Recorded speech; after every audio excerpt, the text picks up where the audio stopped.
పితృపక్షం అంతటి కాలంలో ఈ 15 రోజుల్లో ఏ తిథి నాడు ఏ బంధువులు శరీరాన్ని విడిచిపెట్టారో, తల్లి కాని, తండ్రి కాని, పెదనాయన కాని, పినతండ్రి కాని, తాతగారు కాని, ముత్తాతగారు కాని పడిపోయిన తిథి తెలియకపోతే, అలా తెలియనప్పుడు మహళయపక్షం అమావాస్య నాడు పెట్టేసి, అందుకే దానికి మహళయామావాస్య అని పేరు.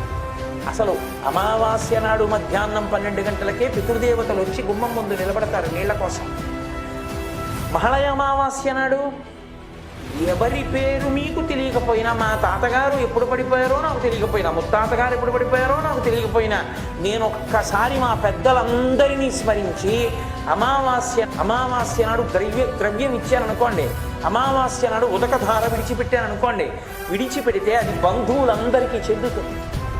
కాబట్టి ఉన్నవాళ్ళు వెళ్ళిపోయిన వాళ్ళకి ఉపకారం చెయ్యగలిగిన ఏకైక రోజు మహాలయ అమావాస్య. పితృపక్షంలో ఈరోజు